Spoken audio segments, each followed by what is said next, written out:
अब हैरानी की बात यह है कि चीन ने भारत के इस मिसाइल परीक्षण पर बड़ी कड़ी आपत्ति जताई है और कहा है कि भारत ने ऐसा करके संयुक्त राष्ट्र के उस प्रस्ताव का उल्लंघन किया है जो यह कहता है कि भारत और पाकिस्तान शांति सुनिश्चित करने के लिए इस तरह के मिसाइल प्रोग्राम पर काम नहीं कर सकते।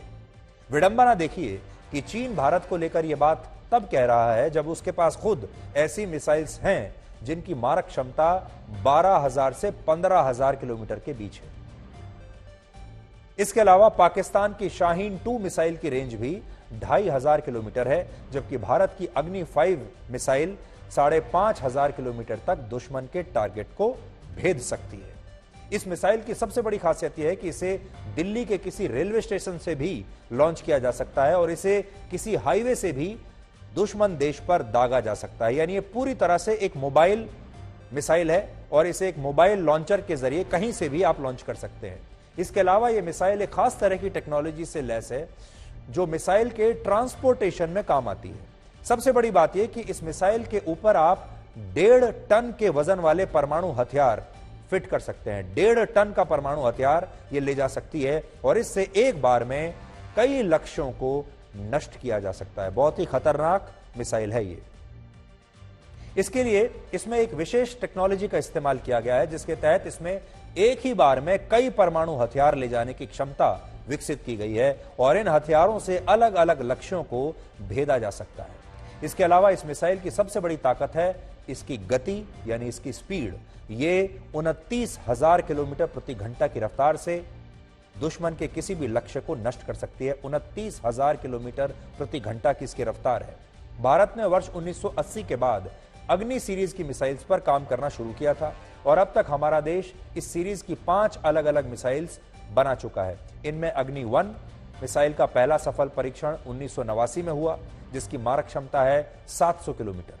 फिर 2012 में अग्नि 5 का पहला सफल परीक्षण हुआ और तब से लेकर अब तक इस मिसाइल के 9 अलग अलग परीक्षण हो चुके हैं जिसके तहत इसमें कई बदलाव किए गए और इसे इस तरह से डिजाइन किया गया ताकि इसकी मदद से मल्टीपल न्यूक्लियर वॉरहेड्स का इस्तेमाल हो सके।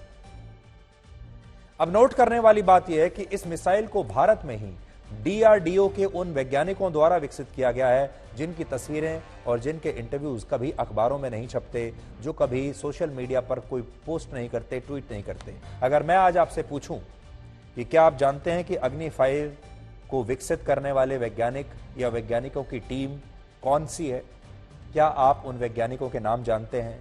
क्या आप उन वैज्ञानिकों के चेहरे पहचानते हैं? आप में से किसी को नहीं पता होगा कि इसे किसने विकसित किया है, कौन वैज्ञानिक है।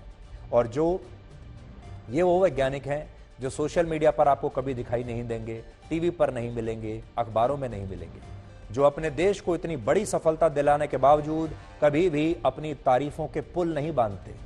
और यही वजह है कि ऐसे असली नायक, ऐसे असली हीरोज के बारे में आपको कभी पता ही नहीं चल पाता।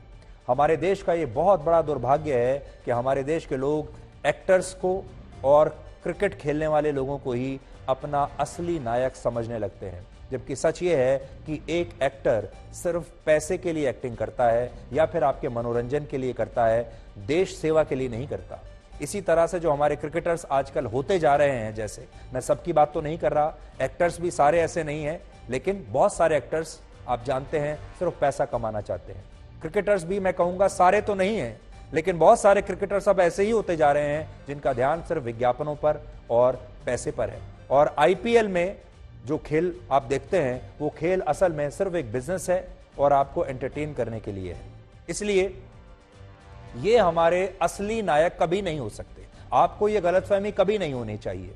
हमारे असली नायक हैं हमारे देश के वैज्ञानिक और हमारे देश के सैनिक, जो अपनी कोशिशों से देश को एकजुट रखते हैं, संगठित रखते हैं, मजबूत बनाते हैं और हमारे देश की रक्षा करते हैं। और देश में देश के नागरिक भी आते हैं। आप की रक्षा करने का जो दायित्व है असल में वो इन्हीं के ऊपर है। यानी वैज्ञानिक और सैनिक को जब आप जोड़ देंगे, ये नया फॉर्मूला हम आपको बता रहे हैं आज, वैज्ञानिक जमा सैनिक अगर आप करेंगे तो उसका जो नतीजा निकलेगा वो होगा भारत देश।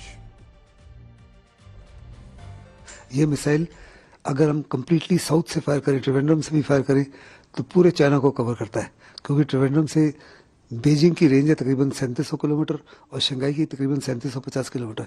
यानी दूसरे लफ्ज़ों में हर टारगेट जो ऑफ इंटरेस्ट है, चाहे वो वैल्यू टारगेट हो या काउंटर फोर्स टारगेट हो, यानी दूसरे लफ्ज़ों में अगर चाइना की सिटीज़ को हिट करना चाहते हो, चाइना की फोर्स को हिट करना चाहते हो, आप उसको हिट कर सकते हो बड़ी आसानी से। पाकिस्तान और चाइना यहां तक ये पहुंच सकता है, और ना सिर्फ यहीं तक बल्कि बहुत सारे देशों तक ये हमारा मिसाइल पहुंच सकता है। तो ये एक बहुत बड़ा डिटरेंट है हमारे लिए, और दुश्मनों के लिए एक बहुत बड़ा सिग्नल है कि हमारे साथ आप कोई भी मिस एडवेंचर करने की कोशिश ना करें।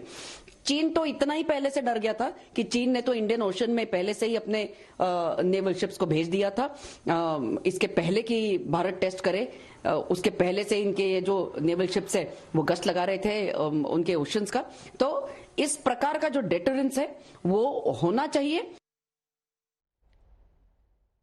बड़ी बात यह है कि चीन के साथ इस समय हमारा बहुत बड़ा विवाद चल रहा है, और चीन में जो सरकार है उसे ना तो मीडिया को जवाब देना है, ना चीन में जो नेता हैं शी जिनपिंग हैं उन्हें चुनाव लड़ना है, यानी उन्हें जनता के समर्थन की भी आवश्यकता नहीं है, ना ही वहां पर विपक्षी पार्टियां हैं जो उनसे कोई सवाल पूछ सके। लेकिन जिस दौर से भारत गुजर रहा है उस समय भारत को अपने ही लोगों के सबसे ज्यादा समर्थन की आवश्यकता है।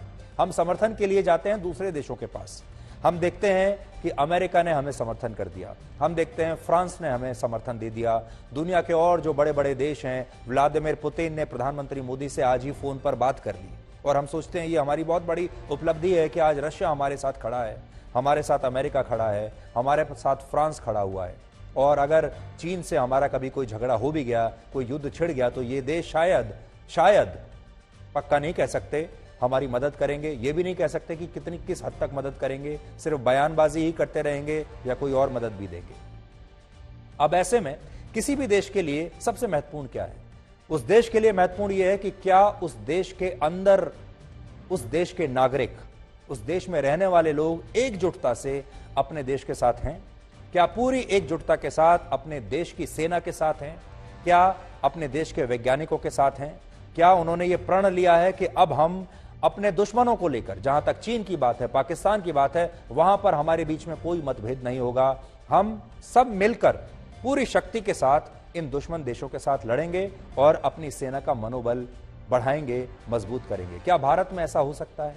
क्या कभी राहुल गांधी और तमाम विपक्षी दलों के नेता आ सकते हैं एक साथ और ये कहें कि अब हम चीन के खिलाफ एकजुट हो रहे हैं और हम मिलकर अपनी सेना का सम्मान भी करेंगे और अपनी सेना का मनोबल भी बढ़ाएंगे? क्या ऐसा हो सकता है? हमारे देश की सबसे बड़ी समस्या असल में यही है। और आज भी अग्नि 5 जैसे मिसाइल के सफल परीक्षण पर भी बहुत सारे लोग तो दिल से खुश हैं, लेकिन बहुत सारे लोगों को जबरदस्ती तालियां बजानी पड़ रही हैं, क्योंकि वो दिल से खुश नहीं है। अंदर ही अंदर शायद वो ये सोच रहे होंगे कि ये परीक्षण नाकाम हो जाए और भारत कमजोर हो जाए, और भारत अगर कमजोर हो जाएगा, भारत कहीं हार का सामना करने लगेगा, तो शायद हमारा सत्ता में आने का चांस बन जाए, हमें एक और नया राजनीतिक मुद्दा मिल जाए। ऐसी मंशा हमारे देश में बहुत सारे लोगों की है।